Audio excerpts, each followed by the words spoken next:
पर ना डूबे ना।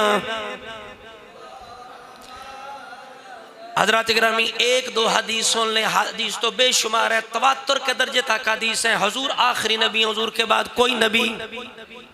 हुजूर ने बड़ी सादी सी मिसाल दी, फरमाया ऐ मेरी उम्मत, मेरी मिसाल ऐसे है, फरमाया जैसा कोई बंदा घर बनाए, महल बनाए, खूबसूरत बनाए, लेकिन एक कोने में एक ईंट की जगह खाली रख दे। फरमाया एक ईंट की जगह खाली रख दे। अब कोई बंदा देखने वाला आए, उस महल को देखे, घर को देखे, उसके हुस्न से बड़ा हैरान हो कि बड़ा खूबसूरत घर बनाया गया, बड़ा खूबसूरत महल बनाया गया, लेकिन जब देखता देखता कोने पे पहुंचे, ईंट की जगह खाली है, वो कहे ये ईंट की जगह क्यों खाली रखी गई। फरमाया इसी तरह अंबिया आते रहे, एक नबी की जगह बाकी थी। बोलो बोलो, कितनी सादी मिसाल है।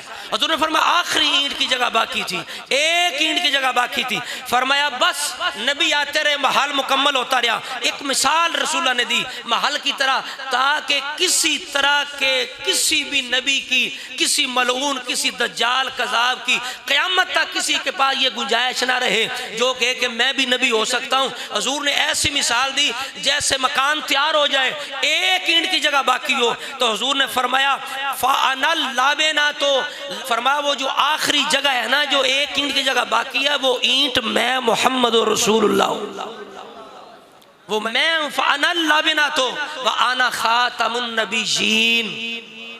अब हुजूर ने यहाँ खातमुन नबीयीन कह के और आखिरी ईंट कह के बता दिया कि कुरान में जो है ना खातमुन नबीयीन, उसका मतलब है आखिरी नबी। बोलो बोलो, उसका मतलब क्या है। अच्छा, ये जो मिर्जा था ना, ये एकदम नबी नहीं बना, पहले मुजद्दिद बना है, फिर मादी बना है, फिर ईसा बना है, माज़अल्लाह, बनता बनता बनता फिर जनाब आगे जाके आखिर में, आखिरी सालों में, जो आखिरी इसके 8-10 साल थे ना इस मरदूद के, उनमें आहिस्ता आहिस्ता इसने अपने आप को नबी और रसूल कहना शुरू कर दिया।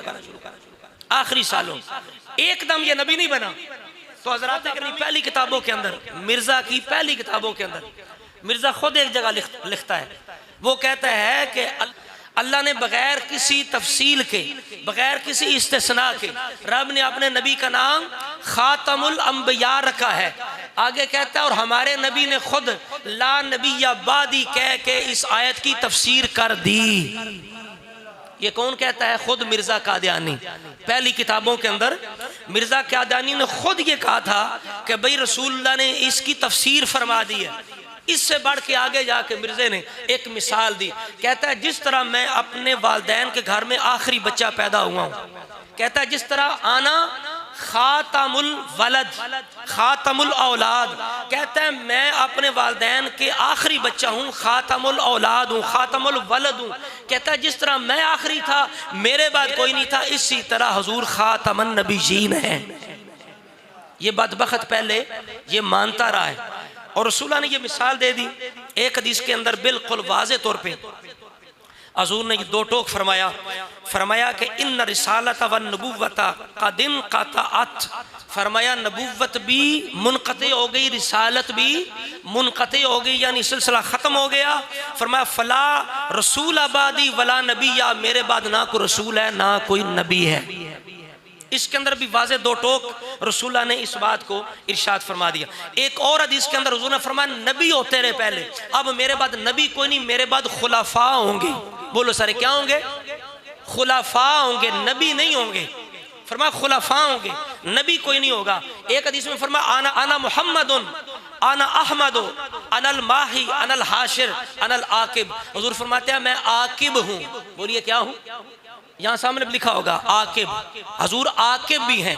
आकिब किसे कहते हैं? हजूर ने खुद फरमाया आकिब वो होता है जिसके बाद कोई नबी, जो आखिर में आने वाला है, उसको आकिब कहते हैं। इस तरह करके रसूलुल्लाह सल्लल्लाहु अलैहि वसल्लम ने फरमाया कि मेरे बाद कोई नबी नहीं। हाँ, अगर नबी होता तो कौन होता?